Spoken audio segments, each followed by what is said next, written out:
Assalamualaikum warahmatullahi wabarakatuh.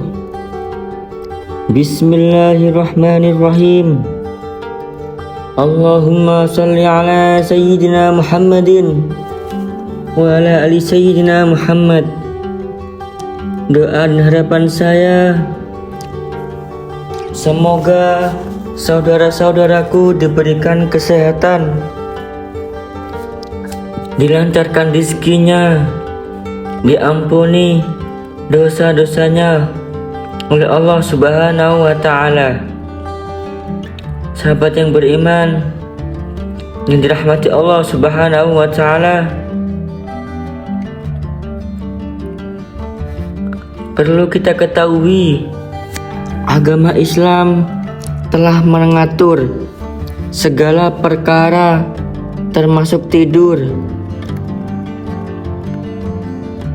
Jadi sebagai umat Islam wajib tahu waktu tidur yang dibenci oleh Allah Subhanahu wa Ta'ala.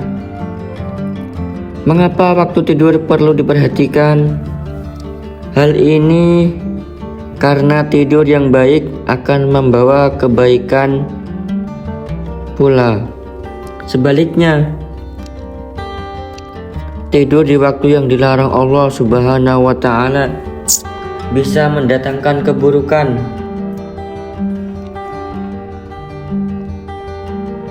Waktu tidur yang dibenci Allah Subhanahu wa Ta'ala,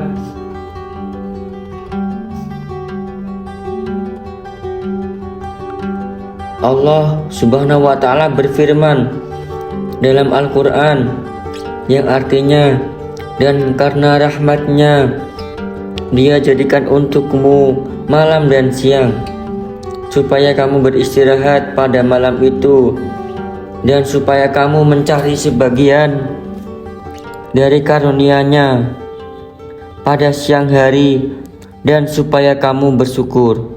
Quran Surat Al-Qasas ayat 73. Yang pertama, tidur setelah sholat subuh.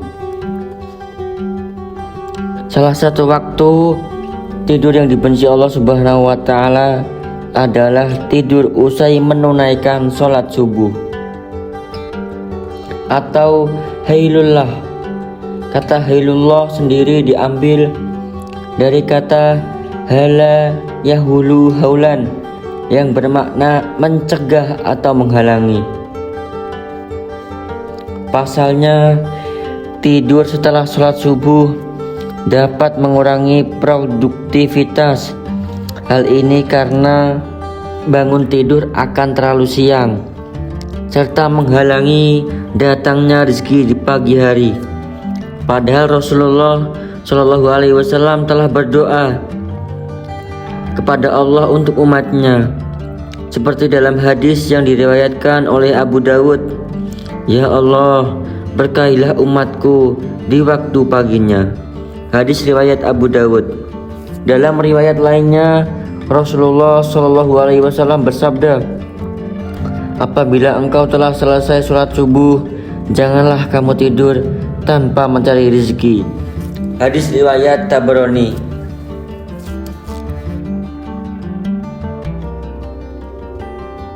Termasuk hal yang makruh bagi orang soleh karena tidur antara sholat subuh dengan terbitnya matahari. Waktu tersebut sangat berharga sekali. Pagi hari adalah awal hari dan sekaligus sebagai kuncinya. Yang nomor 2, tidur setelah sholat asar menuju maghrib. Tidur setelah sholat asar bisa disebut ailullah. Memang benar bahwasannya tidur setelah sholat asar hingga menuju waktu maghrib dapat menyebabkan beberapa efek buruk pada kesehatan. Misalnya menimbulkan penyakit, memicu stres, bahkan membuat seseorang mengalami linglung. Sebagaimana telah diterangkan dalam hadis yang diriwayatkan dari Aisyah radhiyallahu anha, Rasulullah Shallallahu Alaihi Wasallam bersabda, "Barang siapa yang tidur setelah sholat asar, lalu akalnya hilang, maka janganlah dia mencela atau menyalahkan kecuali dirinya sendiri.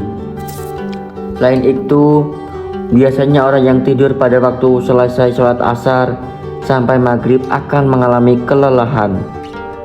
Jadi sebaiknya hindari karena lebih banyak menyebabkan keburukan.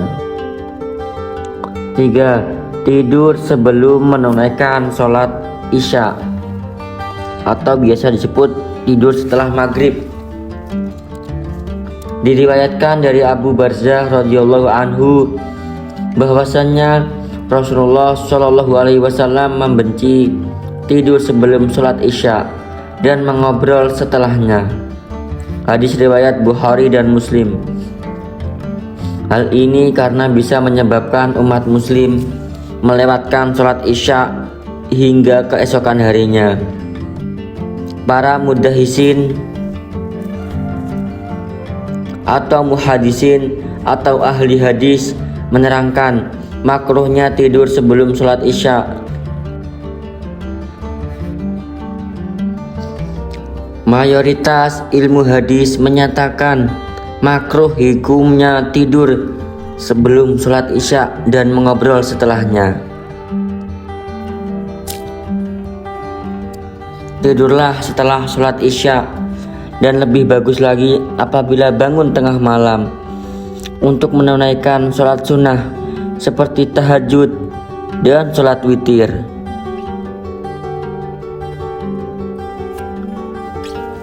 Sekian sahabat beriman yang dapat kita sampaikan. Semoga ini bermanfaat untuk sahabat beriman yang dirahmati Allah Subhanahu wa ta'ala. Wassalamualaikum warahmatullahi wabarakatuh.